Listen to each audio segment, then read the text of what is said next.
Okay, so hello and welcome to the Radiant Woman podcast. This is episode 4, and this is a special episode because it's the first one I'm doing just me. And really, the intention for this episode is to inspire you and show you what is possible. And so I want to share a bit of my life story and, the journey I've been on for the last 32 years to really show you that it does not matter what has happened in your life, what you've been through. Human beings are incredibly resilient, powerful, magical beings, and that we really can create anything we desire in our life. So my start to life was quite tumultuous, you could say. My parents divorced when I was 1, and my brother and I would get sent up to go and stay with my father for school holidays. And when I was around the age of 5 years old, my father actually started sexually abusing me. And that went on until I was about 7. And finally, I told a friend, and it all came out. And my father went to prison eventually when I was about 8. And around that time, that was one of the most difficult times in my life. And what made it even more challenging was that at the time, my mum, who had also been molested as a child, but had never dealt with it, had all her trauma, right? Because what happened with my dad triggered all of her past traumas and experience to come up. And so at the time when I really needed my mum the most and to just be held, my mum couldn't be there because she was literally going through her own trauma response and literally went into a full mental breakdown. And I have a memory of my mum just lying there, just sounding like a child calling out for her mum. And so that was a really hectic time of my life. And I guess a lot of the people around me, everyone did their best, but no one really knew how to or had the capacity to just hold me and be there for me in the way that I needed. And so from a very young age, I bought into the illusion, and I just closed off my heart and I left my body and I disassociated to survive. And I learned that I just need to create this facade that all is, I'm this tough person, and don't let anyone in my heart, because I'm never ever going to let anyone hurt me again. And life went on.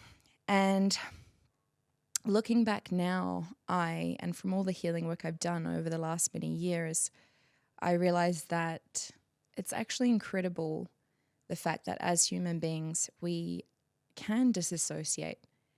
And all that means, right, is to just leave our bodies. We numb out the deeply intense and painful emotions. Because when things like that happen, especially when we're young, and we don't have the capacity to deal with it, or we don't have someone there to hold us in it, that we can still go on and live relatively normal lives. I remember, even though all of that happened, I can still remember having a relatively normal childhood, in the sense that I had friends, and I remember my 8th birthday party was had this great birthday party. And so that is a huge thing that I'm learned and I'm deeply grateful for. But life went on, and my mum got better. And when I went to high school, when I was 13, I think a lot of, because we can only disassociate for so long, a lot of the stuff started to come up, and I found drugs and alcohol and partying. So from the age of about 13, I found marijuana, and I started smoking that almost every day as a way to just cope amongst all the other things I was doing. And I became very, naughty. And I continued along on that path as a way to just, numb out and also to experience, because through drugs and alcohol and partying, I could experience the feeling of freedom and just being carefree that I hadn't been able to experience when I was a child, right? Which we should be able to experience in our childhood. And so I carried on down that path.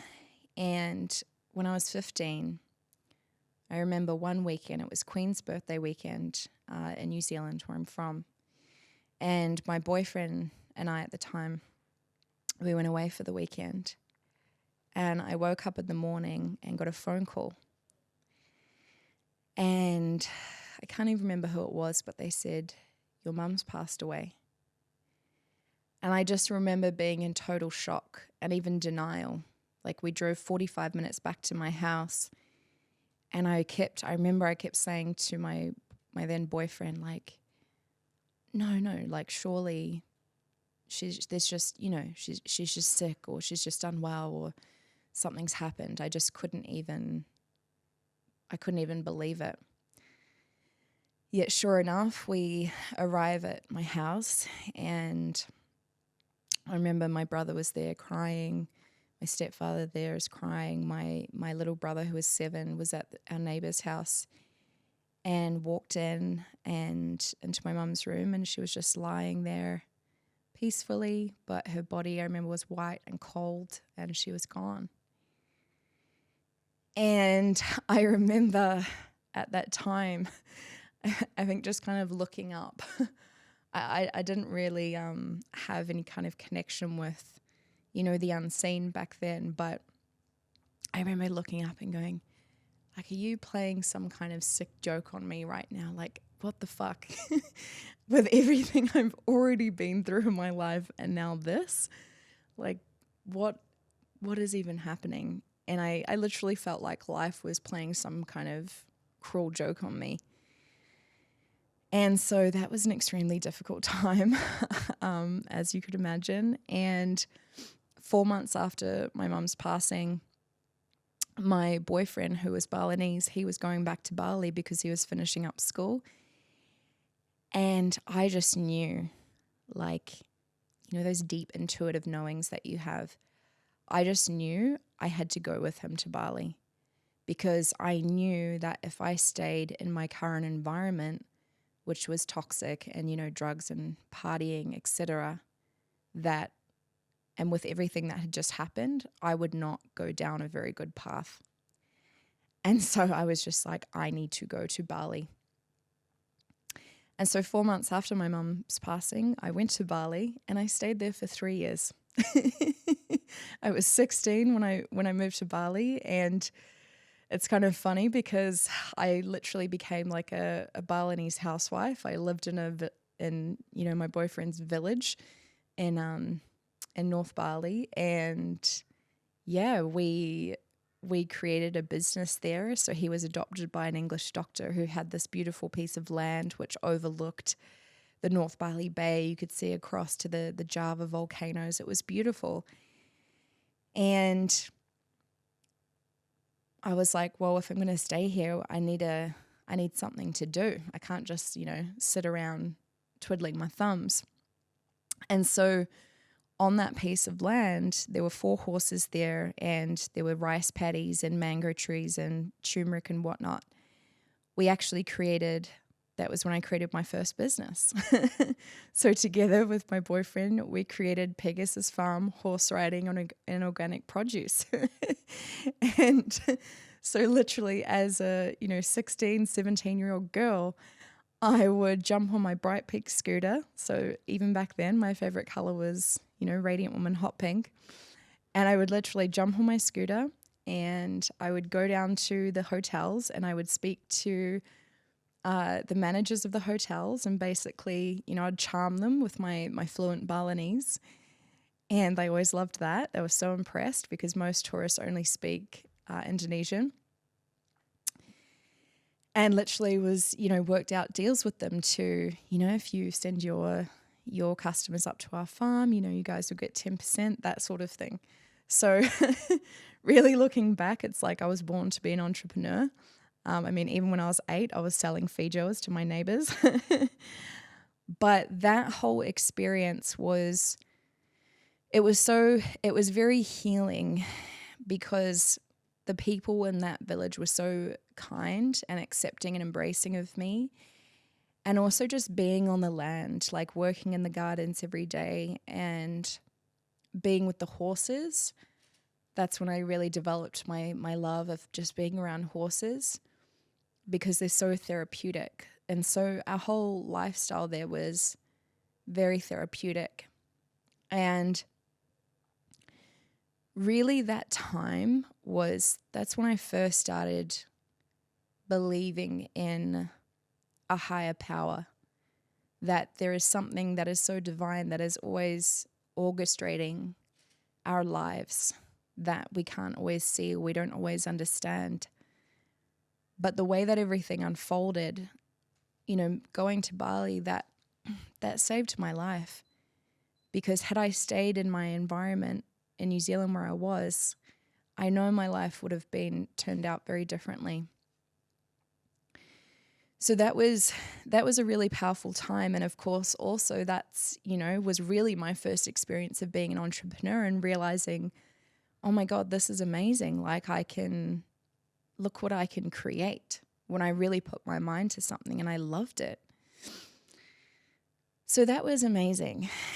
Now, what wasn't as amazing was that because of everything I'd been through and my very low self-worth and my unconscious belief that I don't deserve love and bad things, that 4.5-year relationship about halfway in became very toxic and actually became verbally and physically abusive. And I didn't really realize how bad it was, during when I was in it. And I only realized reflecting back on it years later. But yeah, it was bad. And only years later, I realized that, domestic rape is a thing. And it really showed me that, like, wow, we can leave our environment, we can go and we can run away and create a whole new thing. But because I had not dealt with the traumas and everything I'd been through, I still ended up attracting and creating what unconsciously I believed I deserved. So when I turned 19, I'd had enough, and I moved back to New Zealand. And I felt really broken, and I was terrified of coming back to New Zealand. And I think that's also why I stayed in that, relationship as long as I did, because I did not want to come back to New Zealand and face everything that I had run away from. And that was really the start of my healing journey, though, because I arrived back in New Zealand, 19 years old, feeling really broken. But I also had this deep inner knowing of my past is not going to dictate my future. Surely it can't be that I've been through all of this crazy shit and now I'm fucked, right? I just had this deep inner knowing. And so I started looking for healing. And at the time, I had a lot of support from my family, but it was, people can only give what they have capacity to give. People can only give what they know how to give.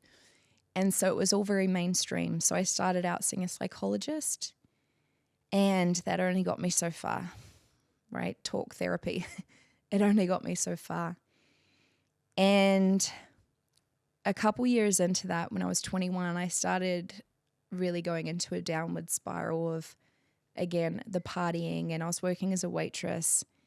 And it was also really crushing for me, whilst it was healthy that I left that toxic relationship, it was really hard for me to go from this incredible life, aside from the relationship, this incredible life I'd created in Bali, and going from being, this well-known, the tourist, the tourist that speaks fluent Balinese, and being the business owner, to a waitress, and again feeling like a lost little girl who's just waitressing and is an orphan, and etc.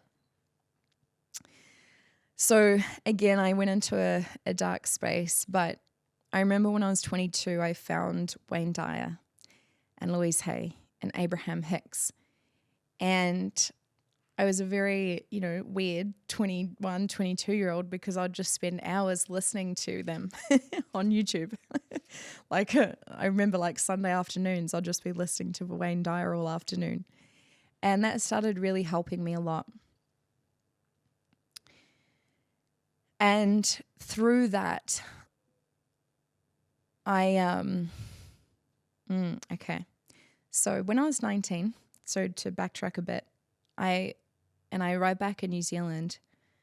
I met up with my father because I was seeking an apology.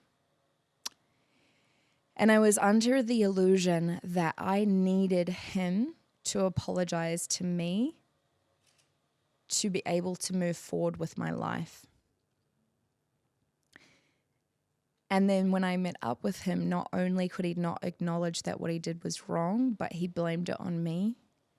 He blamed it on my mum and said the reason he did what he did was because my mum starved me of affection.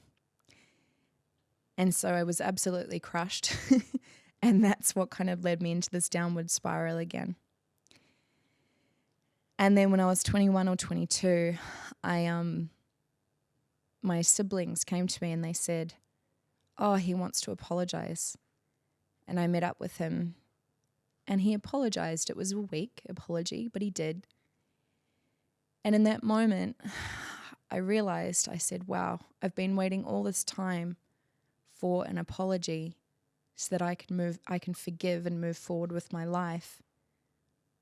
But then when he did say sorry, it didn't undo everything that had happened, and it didn't undo all the pain and suffering that I had gone through. And I also realized in that moment, wow, I've actually been giving him the power and saying only if he does this, then I can move on with my life. But I'm the one that actually gets to choose whether I let go all of this or not for me. And so regardless of that apology, and also he it was very weak. And from that moment, I decided to just cut him out of my life completely and not have a relationship with him at all, because I could see there was never going to be any good that came from that. And I had a huge shift in that moment, and I decided to forgive him for me. And I remember a quote from Wayne Dyer, and he said, "It's not the snake bite that kills you. It's the venom that runs through our veins long after the snake bites us that actually will reach our heart and eventually kill us." And I was like, wow, it's not what my dad did. It's everything I'm still carrying. The resentment, the bitterness, the rage, the grief. If I continue to hold on to that, that is what is ultimately hurting me. And now looking back over so much healing that I've done, I also realized it wasn't actually what he did and what happened that hurt me the most. It was the beliefs that I created about what that meant, about who I was, that hurted me the most. For example, from what happened, I believed that for a long time, there's something wrong with me. I don't deserve love. I'm worthless. It's not safe to be who I truly am. I'm not good enough as I truly am. Those are the beliefs that really created the suffering in my life. And so my first realization of that was when I was 21, after that final meetup with him. And, you know, through deciding to forgive and, you know, listening to Wayne Dyer and all the things, my life shifted a lot. I became an English language teacher at a private school. I got into a beautiful new relationship, and my life looked pretty good for a while, like from the outside. You know, I bought a car and I had this kind of status quo life where I had a good job and a relationship and a car, and on the weekends I'd go shopping and go to cafes and all the things. And I had, you know, achieved that at 22 years old. Yet 2 years into that, I felt like my soul was dying because I just remember sitting there one night going, after everything I've been through in my life, is this it? Is this how my life is going to be for the rest of my life? And I just got to the point where I felt like my soul was dying. And those moments are so powerful because from those moments, the desire for more gets birthed. And I had that desire for more that was birthed. And from that, what came into my life was a network marketing company, and it was health and wellness products. And I started, you know, meeting some new people, and I started really working on my health. And I quit that job and I moved cities, moved back to my hometown, started waitressing again, which didn't make any sense. But I just knew, like, I need to go all in on this. And I was shown a whole new way outside of the status quo of like these people who are through this vehicle, they're helping people and they're also living this epic, you know, kind of freedom life on their terms because they're, you know, they're also making money through it, etc. And so I just went all in on it. And really that was when I was about, I think 24. It was the start of 2016. And that was really the start of this whole entrepreneurial personal development journey. And yeah, that was really powerful. And I remember, you know, a few weeks into, or a couple months maybe into starting to build that business, I had this realization where I was like, okay, my upline, the leaders, they're giving me all the strategy. They're saying, you need to do X, Y, Z. This is what we've done. And I know what I need to do, but I feel like there's some invisible force holding me back, and I'm not doing the things that I know I need to do, and I don't know why. And, you know, when the student is ready, the teacher will appear. And I had my very first mentor appear. Her name is Regan Hillier. And I remember I was working as a waitress making $16 an hour. And I invested $2,000 into a 5-week program called Success Mindset Intensive. And I did not have $2,000. I borrowed some money from my partner. And I think I paid it off at like $100 a week.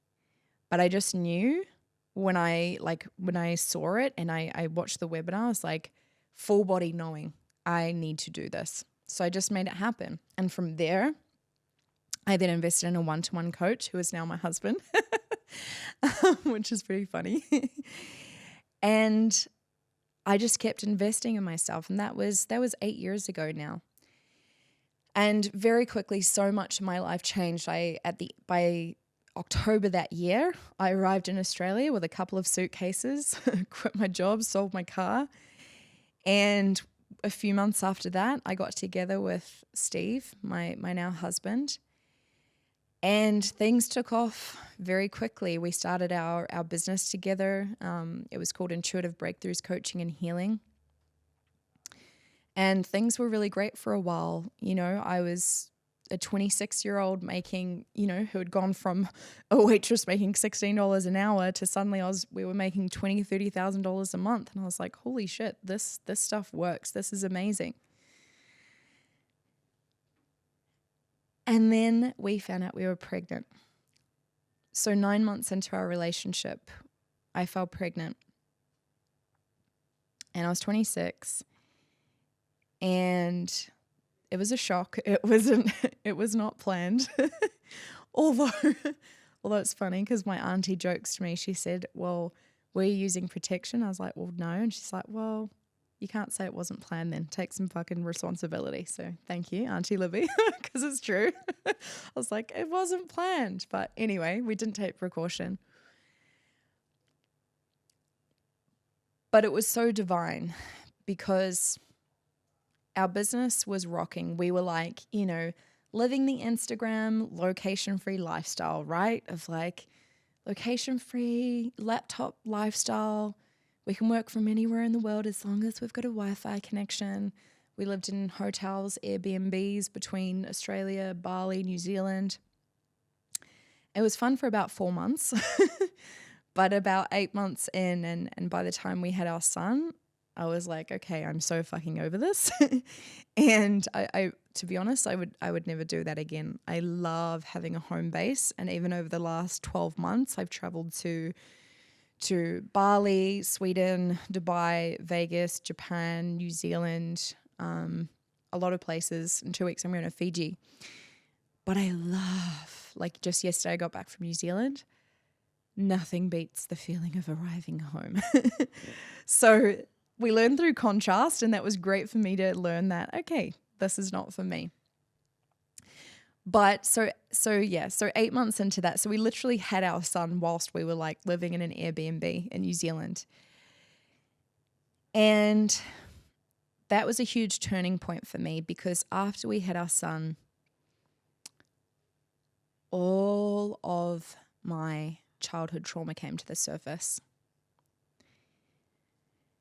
So what happens when we go through trauma and that ability to be able to disassociate is, had you met me when I was 26 and we were doing so well, you would have never known that I'd gone through what I'd gone through because it was so, so deeply suppressed. And I had this facade of like I was confident and charismatic and I had a hot body and, I had my appearance and all the things and success in business. But deep down, that trauma was, that wound was lying there dormant. And back then, the personal development industry is changing now, but it was all just mindset. And so I had my son, and because I had a traumatic birth,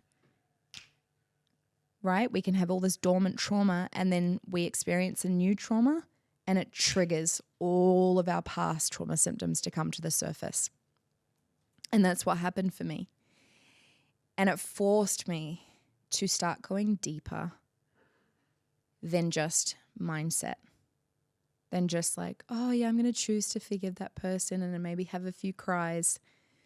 It was basically like life saying, no, if you want to have the impact that you really want to have, if you really are here to change people's lives permanently, not just some little shifts and like, affirmations and they're feeling better. If you want to create cellular transformation that lasts people for the rest of their lives, you need to go first. You need to deal with this. And it was not pleasant. I shared with some of my clients recently how, so in my postpartum, 2 months postpartum, I literally became one of those people who got addicted to painkillers, tramadol. 4 months after that, when my doctor started suspecting me, because, I'm very clever, and I was like, oh, I'm just still in a lot of pain. I need tramadol. She was like, okay, 4 months, you're taking it every day. There's something. You're becoming a junkie. So I had to get off that. And then 2 months later, I was on antidepressants. As someone who had never believed in depression, it's like, it's not even a thing. I took antidepressants for 4 months because I could not cope with life. I was trying to run a business, take care of a small baby, and was facing off with all of my deepest, darkest wounds at the same time. And I couldn't do it. So that was one of the hugest, most pivotal moments of my life, realizing that, okay, there's more to the inner work than mindset and NLP and, energy work and, just having a positive mindset. And I remember, 6 months postpartum praying, because I went to a kinesiologist and she said, you've got 0% life force energy. And that's how I felt. I felt like a zombie. I felt like a shell of a human being. I felt broken. And no one around me could tell me what was going on. And I just felt like there was something wrong with me, because I was like, how could I go from up here to here, where I feel like I can't even cope with life? And so I remember praying to God, source, universe, life, going, please help me find something that will bring me back to life. Because right now, I don't feel like I even want to be alive. And that was when I found Koya, which is an embodiment practice I facilitate now. But Koya, it's a movement practice that combines dance, sensual movement, and yoga, but it's designed, the movements in Koya, to open up our body and start releasing the trauma that so many of us are carrying.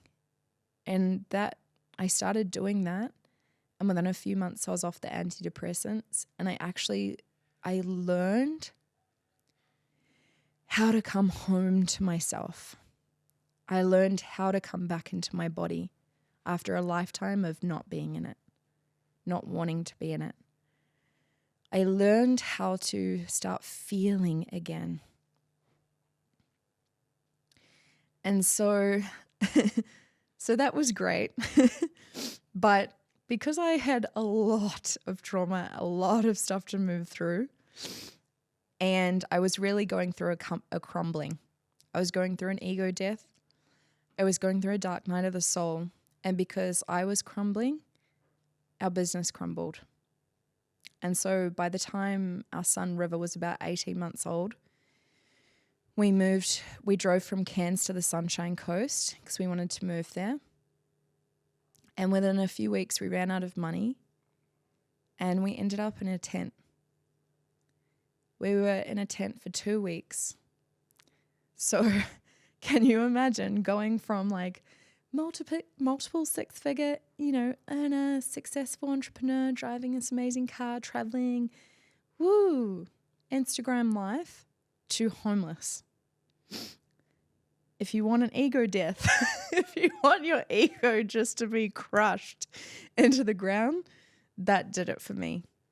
And it was so powerful though, because I remember, I think we were camping for about a week, and I just put on, on social media that we were camping. I didn't tell anyone we were camping because we literally do not have the money to put a roof over our head. Which is funny, right? Social media sometimes. And I remember about a week in, Steve, my husband, he said to me, friends of ours are running an event on the Gold Coast. I don't know why, but we need to be there. We need to be there. So we packed up our camp on the Sunshine Coast, drove to the Gold Coast, set up a camp there, and we attended this event. And I remember at that event, I connected with a friend that I knew from online. And I said to her,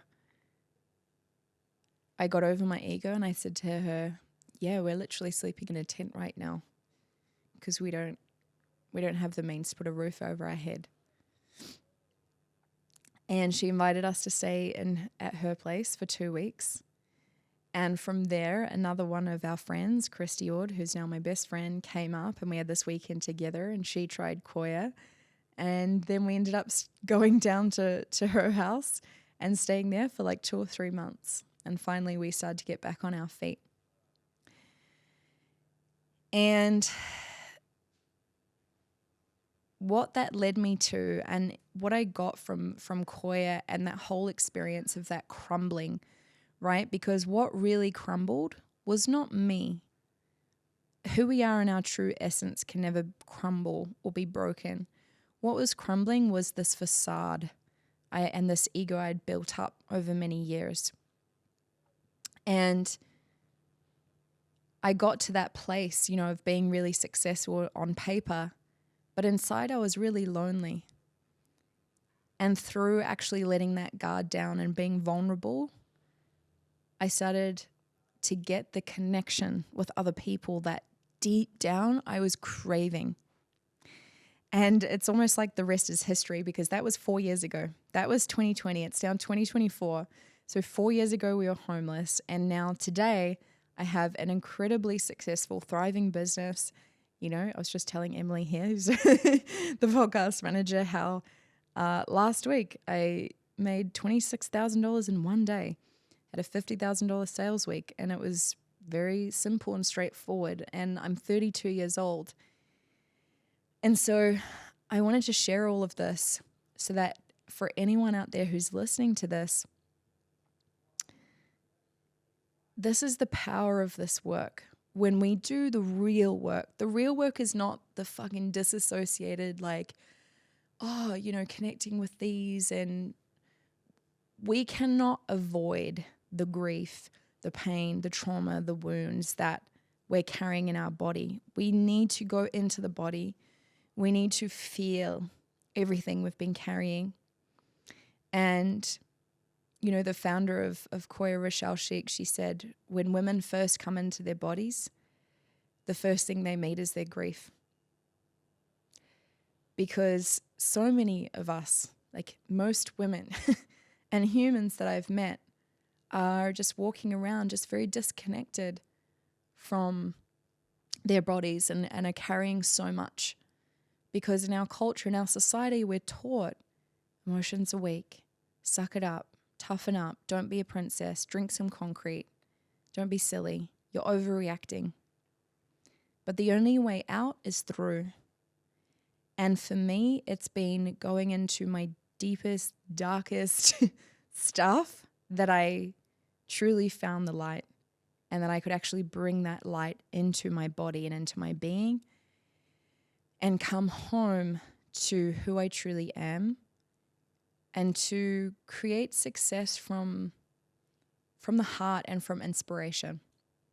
Like if I look back on when I was all those years ago, when I was 26, I was creating success from ego. I was wanting all these things because I thought, if I make enough money, or I have this status, or if I achieve enough success, maybe I would be able to get the love that I never got from my father. It was just like that little girl inside of me trying to fill this big gaping void within me.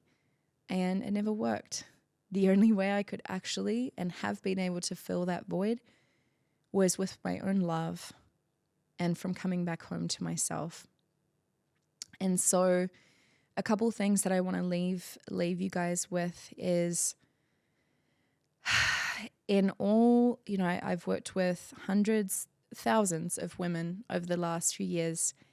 And what I've seen is that for so many women, and it's the same for men, if you speak to my husband who's a men's coach, but for so many women, it's not actually us, the woman who is driving the car of our life. It's this wounded girl or teenager who is actually the one driving the car of our life. Because that's what I was doing. 6-7 years ago, that wounded little girl, she was driving going, I cannot rest. I've got to achieve, do, so that I can be lovable. It was those wounds, those limiting beliefs, all those things that were actually driving the car of my life and drove me into extreme burnout and adrenal fatigue, loneliness, and despair. And so the work that I do with women now is actually healing all of those different aspects of self so that it's safe for the woman to sit in the driver's seat, and the little girl, the teenager, all those past aspects of ourselves to feel safe enough and held enough and seen enough to sit in the passenger seat and relax, or sit in the back seat and just have fun and enjoy. And it's only when the woman is driving the car that we're really going to create a life that is truly authentic to us. And so, yeah. So what I want to leave you with here is just four quick tips that I've found. You know, obviously, if you want to do this deeper work, reach out to me. I am a very sought after, highly skilled, successful coach for a reason. But there's 4 things I wanted to leave you with, where if you are not only wanting to create a successful business, but also an amazing life. So number 1, be of service. Day dot, that's always been my hunger and my passion, is to help as many people as I possibly can. I know what it is to suffer. And so as I found the things that have freed me from that, I just want to share that with as many people. And the purity of that, people feel that and they will be drawn to you. Number 2, take incredible care of yourself. Be kind to yourself. Self-love, self-acceptance, self-kindness is always a much more effective strategy for success than self-criticism, self-judgment, and self-doubt.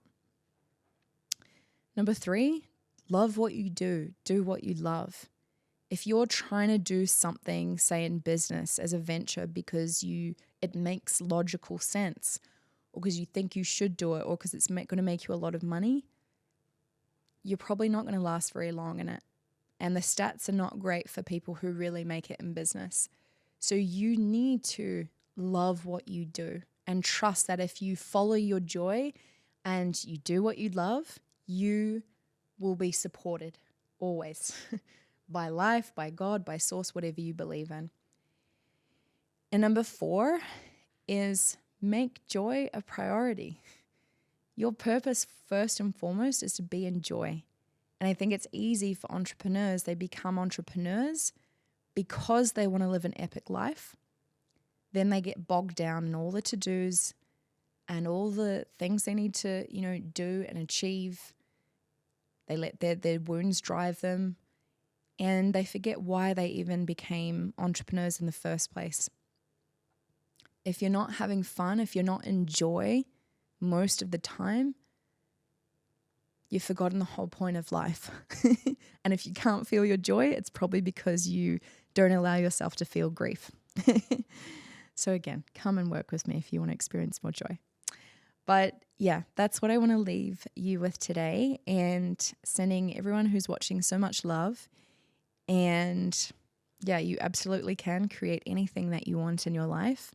You just got to be willing to do the work, to go to the darkness, to find the light. And it doesn't have to be hard. It just gets to be really beautiful when you have someone like me who can guide and facilitate you through it, and doing it with a community of women who are like-minded. So I hope you enjoyed this podcast and would love to hear your key insights and takeaways. And I will see you on the next one.